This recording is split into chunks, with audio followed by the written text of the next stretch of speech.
Les pieds sont ambivalents. Pour 26% de la population, c'est une source de dégoût. Je pense à l'humoriste Gad Elmaleh qui parle souvent de ce dégoût des pieds. Vous aussi, Marie? Moi, ça va. Oui, bon. Merci de nous en occuper. 50% des femmes avouent les avoir déjà cachées dans le sable à cause d'un complexe.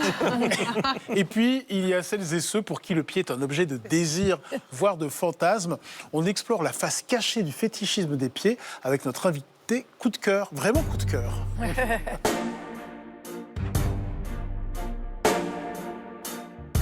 Bonjour Cécilia Como. Bonjour Cécilia Como. Alors Cécilia Como, non seulement On l'adore. voilà, non seulement vous êtes, Et elles sont Ils sont bons en plus. voilà, vous êtes C'est bien fait de venir. l'égérie d'Ali Rebéi, mais en plus vous êtes psychanalyste, thérapeute de couple, mais c'est en qualité de sexologue qu'on vous reçoit ce matin parce que Sexologue clinicienne.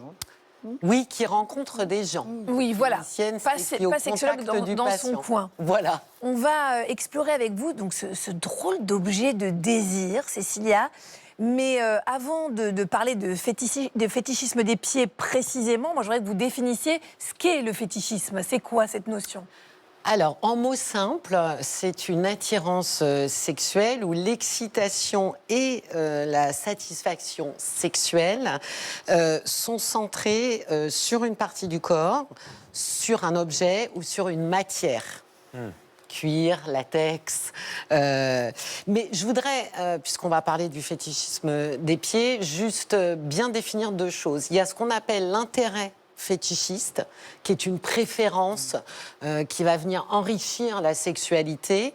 Et puis, il y a le trouble fétichiste, et c'est un peu c'est quand ça devient obsessionnel. C'est quand ça devient indispensable. Et Ah que, oui, il n'y a en pas fait, de plaisir sans ça. Exactement, et que ça fait souffrir la personne et que surtout, ça complique énormément la vie relationnelle. Alors aujourd'hui, le fétichisme s'affiche sans complexe sur les principales plateformes qui vendent du contenu érotique en ligne. La chanteuse britannique Lily Allen, que vous connaissez notamment pour ce titre, eh bien Lily Allen déclare gagner mieux sa vie en vendant ses photos de pieds qu'avec ses chansons.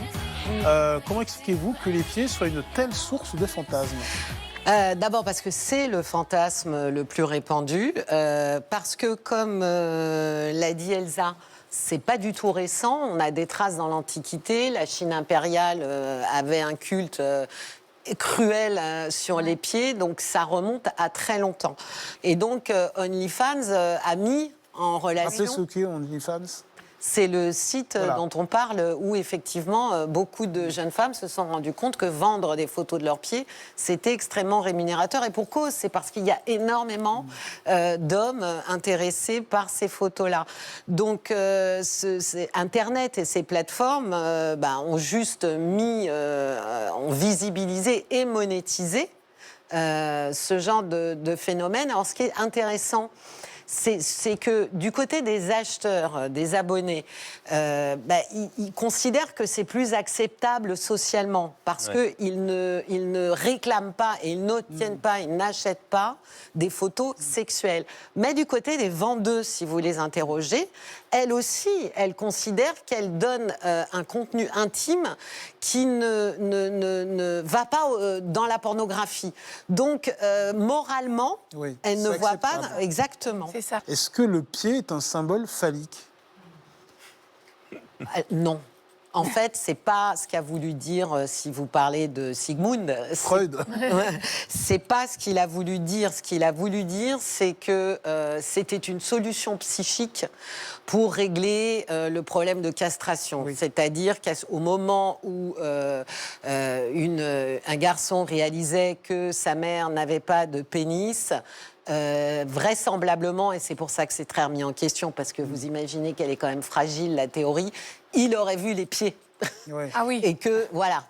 Donc on lui a quand même rétorqué qu'on est dans une époque, l'Autriche du XXe siècle, c'est quand même, elles montent pas beaucoup leurs pieds en réalité. Dis-moi Sigmund.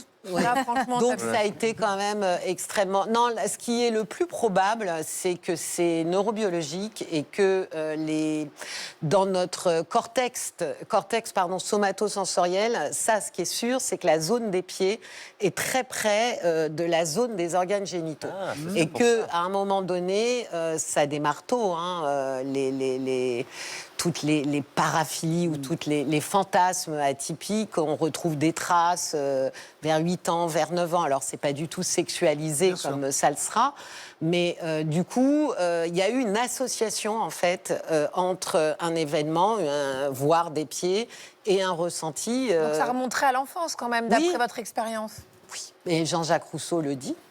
Quand il dit qu'il était adepte de la soumission, il raconte que d'après lui, ça a démarré quand il a pris une fessée cul nu sur les genoux de sa nourrice. C'est son expérience. Il avait le sentiment qu'il a été à la fois, c'est très ambigu, à la fois ça faisait mal, et à la fois excité. Et les patients qui me racontent aussi des expériences masochistes, on voit bien qu'il y a eu un peu comme une collusion entre une excitation et quelque chose qui, intrinsèquement, n'a aucune signification érotique. Vous êtes bien sur France 2 en ce Pardon. samedi matin. C'est adorable. Alors, à partir de quand le fétichisme des pieds devient pathologique et est-ce que ça doit se soigner? Est-ce que ça se soigne? Alors, je pense que la question n'est pas de soigner parce que c'est pas une maladie et le fétichisme, c'est pas un problème en soi. En revanche, là où vous avez raison, c'est que ça devient une question thérapeutique quand la personne elle-même en souffre, quand ça envahit sa vie sexuelle et quand ça ruine, disons-le, ses relations sentimentales. À ce moment-là, on va plus conseiller aux gens de faire des TCC, des thérapies cognitivo-comportementales, en sachant qu'on ne supprimera pas le fétiche, mais on veut aider la personne à avoir une relation sexuelle plus globale et être moins contrainte par son fétiche.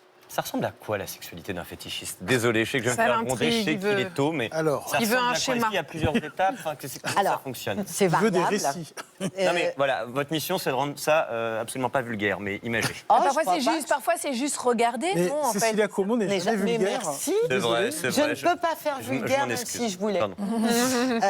C'est variable si on part de l'intérêt psychique, l'intérêt fétichiste, qui est psychique aussi.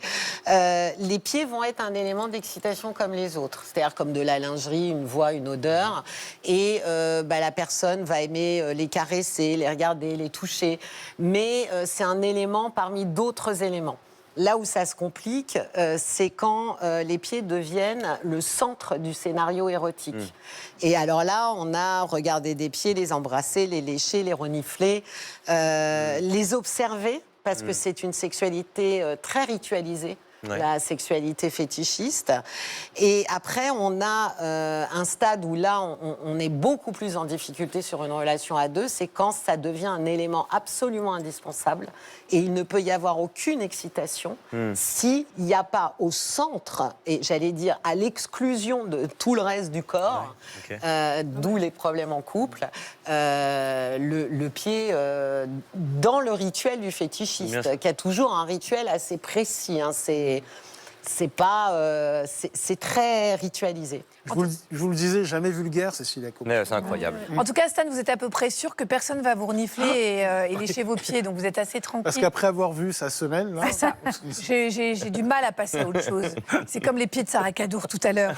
Merci Cécilia Merci Como beaucoup. d'être venue Merci, parler Cécilia. sans tabou dans Bel et Bien ce matin. Je rappelle que vous êtes psychanalyste, thérapeute de couple et sexologue. Et puis, je conseille votre livre qui s'appelle « J'ai envie, moi non plus, la délicate question de la libido dans le couple ». C'est aux éditions Albin Michel. Merci et Merci, à bientôt, Cécilia. À très j'espère. vite.